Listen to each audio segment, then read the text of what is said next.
Assalamualaikum warahmatullahi wabarakatuh. Perkenalkan, nama saya Reza Anissa Nurul Isnaini.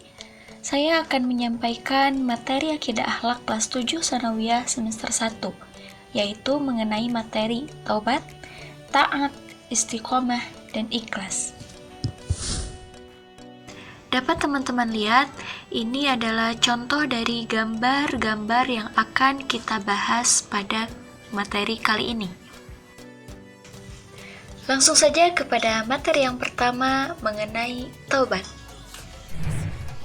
Secara bahasa, taubat artinya kembali, dan secara istilah, taubat berarti kembali ke jalan yang benar dengan didasari keinginan yang kuat dalam hati untuk tidak kembali melakukan dosa-dosa yang pernah dilakukan sebelumnya. Sebagaimana dalam hadis disebutkan, An Anasin qala Rasulullah sallallahu alaihi wasallam, kullu bani adama khatta'un wa khairul khatta'ina tawwabun. Yang artinya, dari Anas dia berkata, Rasulullah sallallahu alaihi wasallam bersabda, semua Bani Adam pernah melakukan kesalahan, dan sebaik-baik orang yang salah adalah yang segera bertaubat. Hadis riwayat Ibnu Majah dari Anas. Nah, ada syarat-syarat tobat. Yang pertama adalah meninggalkan perilaku dosa itu sendiri. Yang kedua, menyesali perbuatan maksiat yang telah dilakukan. Ketiga, berniat tidak melakukannya lagi selamanya. 4. Membebaskan diri dari hak manusia yang dizolimi, yaitu dengan meminta maaf kepada orang yang telah kita zolimi tersebut. Lalu dampak positif perilaku tobat, yang pertama ada kita akan memperoleh semangat dan gairah hidup baru karena Allah berkenan menerima tobatnya.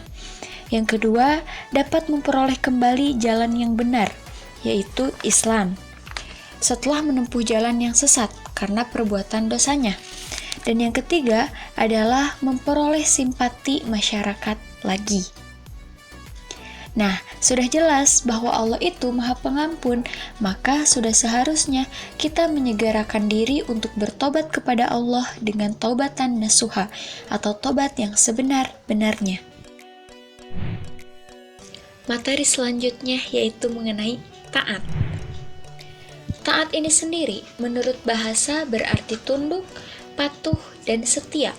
Sedangkan menurut istilah, taat ini bisa diartikan tunduk dan patuh terhadap segala perintah dan aturan yang berlaku. Taat kepada Allah berarti patuh kepada perintah dan aturan-aturan yang dibuat oleh Allah dalam segala hal. Baik aturan itu berhubungan dengan ibadah kepadanya, maupun aturan yang berhubungan dengan berinteraksi dengan sesama manusia dan makhluk yang lainnya. Dalil tentang taat tersebut ada dalam firman Allah Subhanahu wa Ta'ala dalam Quran Surat An-Nisa ayat 59. A'udzu billahi minasy syaithanir rajim.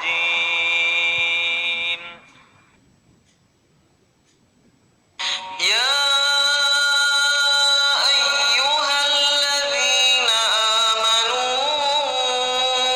athi'ullaha wa athi'ur rasul wa ulil amri minkum fa in tanaza'tum fi syai'in farudduhu ila Allahi war rasul in kuntum tu'minun farudduhu ila Allahi war rasul in kuntum tu'minuna billahi wal yawmil akhir dzalika khairun wa ahsanu ta'wila. Yang artinya, hai orang-orang yang beriman, taatilah Allah dan taatilah Rasul-Nya, dan ulil amri di antara kamu. Kemudian, jika kamu berlainan pendapat tentang sesuatu, maka kembalikanlah ia kepada Allah, Al-Quran dan Rasul, sunnahnya. Jika kamu benar-benar beriman kepada Allah dan hari kemudian. yang demikian itu lebih utama bagimu dan lebih baik akibatnya. Dari ayat tersebut, dapat kita lihat atau dapat kita simpulkan bahwa jenis taat itu ada 3. Yang pertama, taat kepada Allah Subhanahu wa Ta'ala. Ini adalah yang paling pertama dan yang paling utama. Yang kedua, taat kepada Rasulullah Shallallahu Alaihi Wasallam. Taat ini bersifat mutlak. Dan yang ketiga, taat kepada ulil amri atau pemerintah. Nah, taat ini bersifat tidak mutlak, tetapi mempunyai syarat, yaitu selama pemimpin tersebut berpegang kepada kitab Allah dan Rasul-Nya. Dampak positif ketaatan kepada Allah dan Rasul-Nya. Yang pertama, memperoleh kepuasan batin karena telah mampu melaksanakan salah satu kewajibannya kepada Allah dan Rasul-Nya. Yang kedua, memperoleh ridho Allah karena telah mampu mentaati perintahnya. Dan yang ketiga, memperoleh kemenangan yang besar. Selanjutnya yang akan kita bahas yaitu istiqomah. Apa sih itu istiqomah? Secara bahasa, istiqomah artinya lurus, sedangkan secara istilah yaitu suatu perbuatan dan sifat yang senantiasa mengikuti jalan yang lurus, yakni jalan yang diridhoi Allah Subhanahu wa Ta'ala. Sebagaimana dalam firman Allah dalam Quran surat Hud ayat 112.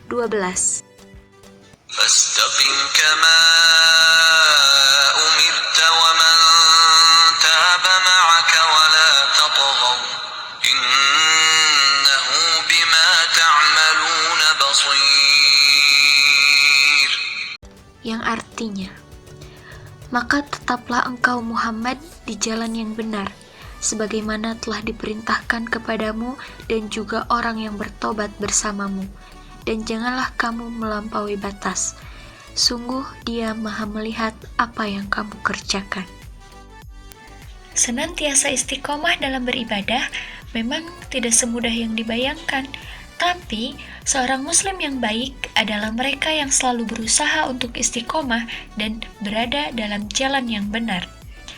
Meskipun dalam ibadahnya, terkadang kita mengalami rasa malas atau gangguan lainnya. Setidaknya ada beberapa cara yang bisa kita gunakan untuk tetap istiqomah. Di antara cara agar kita tetap istiqomah, di antaranya adalah 1. Meluruskan niat, yakni dengan memiliki niat yang lurus dan hanya mengharap ridho Allah Subhanahu wa Ta'ala. 2. Memahami makna syahadat. 3. Memperbanyak bacaan Al-Quran. 4. Meningkatkan kualitas ibadah sedikit demi sedikit. Yang kelima, bergaul dengan orang-orang yang soleh. Dan yang keenam adalah berdoa dan berzikir kepada Allah Subhanahu wa Ta'ala. Nah, materi yang terakhir yang akan kita bahas adalah mengenai ikhlas. Ikhlas secara bahasa bermakna bersih dari kotoran, sedangkan ikhlas secara istilah adalah niat mengharap ridho Allah semata dalam beramal sebagai wujud menjalankan ketaatan kepada Allah dalam kehidupan dalam semua aspek.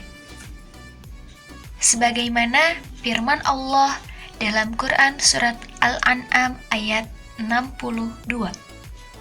ثم ردوا إلى الله مولاهم الحق ألا له الحكم وهو أسرع الحاسبين. Yang artinya, katakanlah, sesungguhnya sholat, ibadah, hidup dan matiku hanyalah untuk Allah, Tuhan semesta alam. Dengan demikian, betapa niat yang ikhlas memegang peran yang penting dan utama dalam setiap amalan.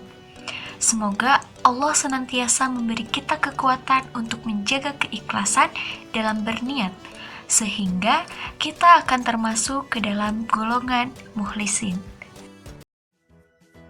Nah, teman-teman, demikian yang dapat saya sampaikan mengenai materi tobat, taat, istiqomah, dan ikhlas. Semoga apa yang saya sampaikan dapat dipahami dan dimengerti oleh teman-teman, dan semoga kita semua dapat mengambil hikmah dari apa yang telah saya sampaikan. Terima kasih dan Assalamualaikum warahmatullahi wabarakatuh.